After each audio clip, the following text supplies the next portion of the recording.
Hi, it's Carter, man. I have some happy talk today. It's, excuse me, Wednesday, 25th, October 25th. And we got a new Speaker of the House today. And I have to confess to you that I underestimated this guy, Mike Johnson. I had no idea what a stalwart he is.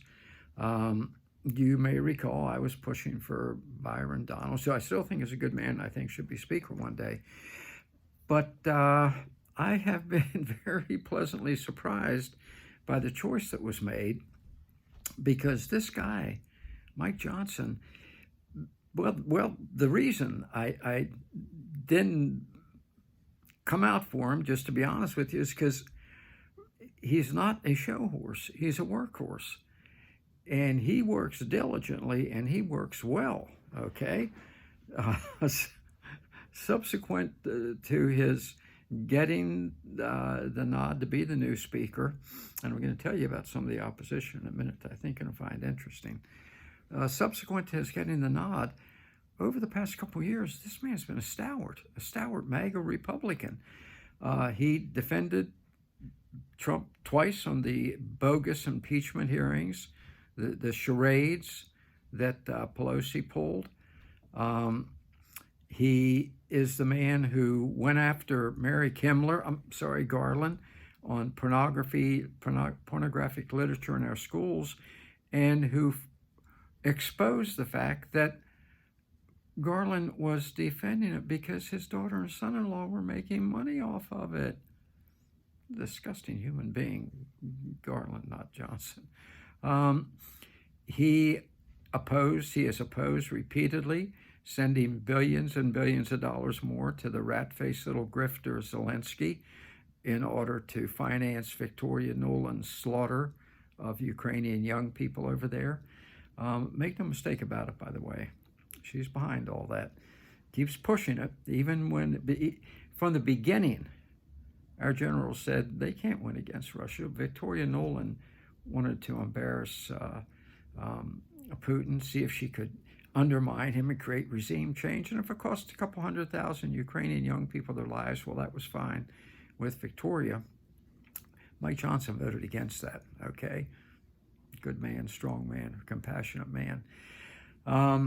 He's the man who is was a leader in the Southern Baptist Convention. I like that. Anybody who teamed up with the late Dr. Charles Stanley is a pretty good man by me. I'm just going to tell you. Check this Charles Stanley out. He was my dad's favorite minister. My dad was an evangelical Methodist minister, somebody will recall. Johnson went so far as to call for the arrest of Nancy Pelosi when she destroyed public property by tearing up the President's State of the Union address. You all remember that spectacle that sick, vile woman pulled. I like that. That shows a toughness that we need. So this is a good man. This is a good man. And by the way, the first thing he did after getting the nod to become Speaker was call the conference together and lead them in prayer. That's the Democrats' worst nightmare come true. First, that he acknowledged that there is a God, and second, that he solicited God's help. And I think the Democrats know that the higher power now has been called in to start squelching their atrocious, outrageous, egregious behavior. So that's good. That's good. We got a praying man in there. That's bad for the Democrats. Bad for the Democrats. And if you want to know what exactly happened, I told you I was going to talk about some of the backroom politics that went on that helped this Mike Johnson get in. Go to Steve Bannon's War Room on the internet, and watch his interview today with Matt Gaetz. Now, Gaetz, you may recall, I've been defending Gaetz all along while he's been shellacked by the far left and the mainstream media. Gaetz, now that the battle's over, went on with Steve Bannon and exposed who it was who made this election for the House majority to stretch out as long as it did, who actually created all the turmoil, and his own selfish reason for doing it. And I don't think will come as a surprise to you. Know that that man's name, uh, that traitorous man's name, was Kevin McCarthy. And Gates lays it out, chapter and verse. Look, by the time it's a 13-minute interview. It's worth watching the whole thing. By the time you're done watching it, if you had any modicum of positive attitude toward McCarthy, you're going to realize this man is and has been a snake in the grass, okay? He's the one that scuttled Scalise. He's the one that scuttled Jordan. And he tries some underhanded tactics to scuttle Mike Johnson. But thank God,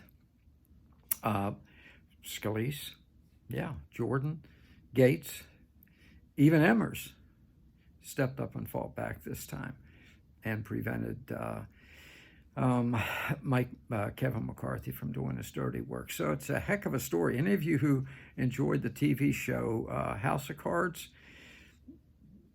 watch the interview. Watch Steve's interview with Matt Gaetz, and you're going to see what a real House of Cards ploy is in real life in the House of Representatives, how it was done by Kevin McCarthy. Thank God now he's been totally discredited and embarrassed, and is going to become a backbencher. I can assure you that's what's in store. So let's celebrate. Got a good new leader as a Speaker of the House, a man of God. Frightening thought for the Democrats, because their spiritual father down there is not going to be at all happy.